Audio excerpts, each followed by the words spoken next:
Everyone, kwa jina naitwa Dr. Mito Isaac, ni mtaalamu wa tiba asili na tiba lishe nchini Tanzania. Na leo tutazungumzia mada maalum inaitwa tonsillitis, au wengine mtaani wanaifahamu kama mafindofindo. Ni condition ambayo inapelekea hizi tezi ambazo zipo kwenye eneo la shingo kuvimba na kusababisha maumivu. Dalili ambazo huwa zinaambatana na hii changamoto ni koo kuwa kavu, lakini wakati mwingine unapomeza chakula unaweza kuwa unasikia maumivu makali kwenye eneo la koo, lakini wakati mwingine unaweza kuwa unapata usaha. Maana yake unakuwa visible. Ukitazamwa na mtu kwenye kinywa unaweza ukaonekana, lakini pia unaweza ukawa unapata changamoto ya kukohoa au kupaliwa mara kwa mara.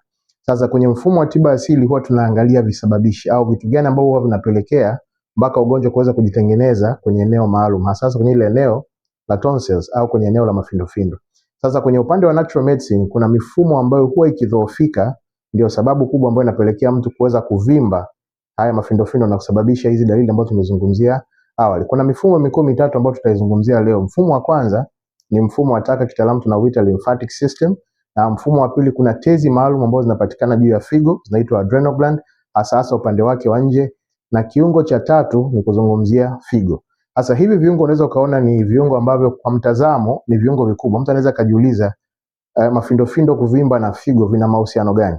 Lakini ni kwa sababu mwili unapotengeneza ugonjwa huwa unarudi nyuma kwenye kuathiri viungo vingine ambao vinashindwa kusupport kile kiungo ambacho kinakuwa kimeathirika, ndio maana ugonjwa unajitengeneza pale. Unajua kwenye tiba za kisasa hii changamoto ya tonsillitis inatazamiwa sana kwenye upande tu wa infection, lakini kwenye upande wa tiba asili huwa tunaangalia changamoto ya maambukizi, infection. Kwa mfano kuna aina ya bakteria inaitwa group A Streptococcus ambao kazi yake ni kushambulia ile eneo la tonsils na kusababisha mtu kupata hayo madhara, kwa mfano maumivu, changamoto ya kushindwa kumeza na hizo tonsils kuvimba kwa mtazamo wa conventional medicine. Lakini kwenye tiba asili tunaangalia visababishi kwa mtazamo ufuatao. Nikianza na kiungo cha kwanza ambacho nilisema ni mfumo wa taka unaitwa lymphatic system. Mfumo wa lymphatic system kwenye mwili wa binadamu kazi yake kubwa ni kusupport kuweza kuondoa uchafu ambao na asili ya tindikali ambao unatolewa na seli zako. Sasa kazi ya tonsils as the way unaona lipo kwenye ile eneo, kazi yake ni kukusanya uchafu wote ambao unatoka kwenye seli ambazo zinapatikana kichwani. Kwa hiyo seli za kichwani kuanzia kwenye ubongo, kwenye masikio, kwenye meno, kwenye eneo la shingo, uchafu wake wote unakusanywa na lymphatic system as the way tuna understand. Mfumo wa lymphatic system kazi yake ni kufanya drainage kwenye nafasi za seli zinaitwa interstitial spaces. Na ule uchafu ambao una asili ya tindikali, metabolic waste, una range kwenye 3.5 mpaka 4.5 pH. Hiyo ni tindikali. Kwa hiyo unakusanywa na ule mfumo wa takataka au mfumo wa maji moja kwa moja mpaka kwenye tonsils za binadamu. Sasa inapotokea zile accumulation ya mkusanyiko wa ule uchafu kutoka kwenye haya maeneo ya kichwani umefika kwenye tonsils na hakuna proper mechanism ya kuweza kuact au kushughulikia ule uchafu, ndio sababu ya concept ya inflammation kuweza kujitokeza.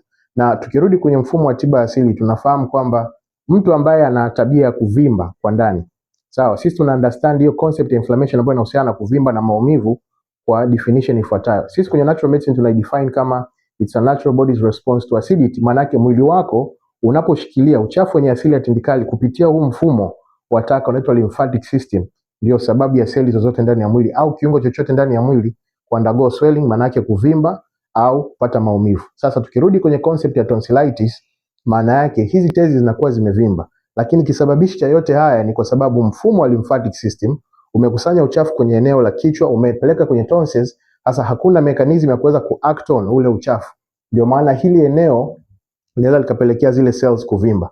Sasa haya mazingira ya acid ambayo ina range kwenye 3.5 pH ya ule uchafu ambao umekusanywa kutoka kwenye eneo la kichwa mpaka kwenye tonsils, ndio yanaweza yakaandaa mazingira maalum, conducive environment kwa ajili ya bakteria au virus kuweza kuzaliana. As the way tuna understand kwenye mfumo wa tiba za kisasa kwamba mtu ambaye anapata tonsillitis maana yake hizi tezi zimeshambuliwa na maambukizi fulani. Sasa ni bakteria kama nilivyozungumza awali, group A Streptococcus, kama sio hiyo ni aina fulani ya virusi au virus, okay?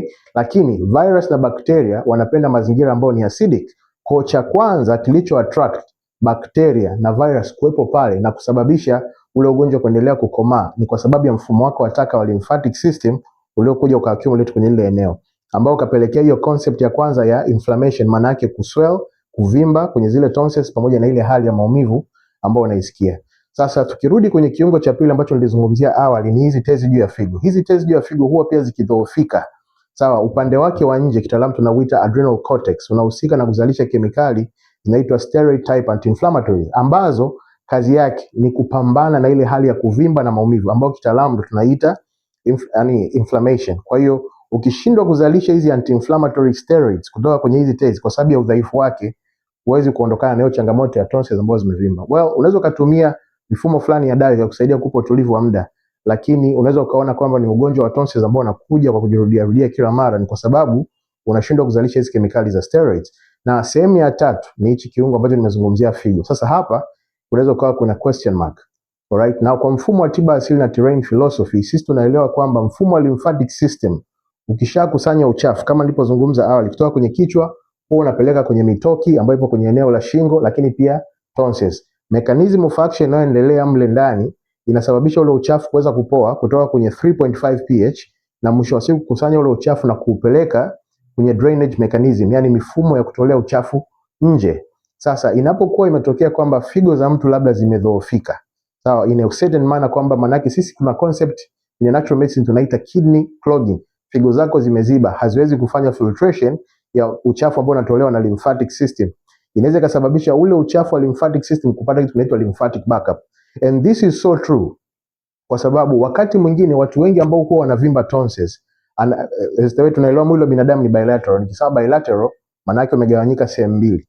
Anaweza akavimba tonsils ya upande mmoja. Kwa hiyo that tells you kwamba mfumo wako wa lymphatic system unakusanya uchafu kwenye huu upande, lakini figo ya upande huo, sawa, inaweza ikawa imeclog, maana yake imeziba. Kwa ule uchafu unarudi una accumulate kwenye kiungo kama tonsils na maeneo mengine ya upande huo, aidha ni upande wa kushoto au upande wa kulia. Na wakati mwingine clogging inaweza ikawa imetokea kwenye figo zote mbili, maana yake figo imeziba. Inapokuwa imeziba haiwezi kuondoa uchafu, kwa uchafu wote unapata kitu kinaitwa lymphatic congestion. Ule uchafu unarudi unajaa kwenye nafasi za seli ambazo zipo kwenye tonsils, na ndio sababu ya zile tonsils zako kuvimba.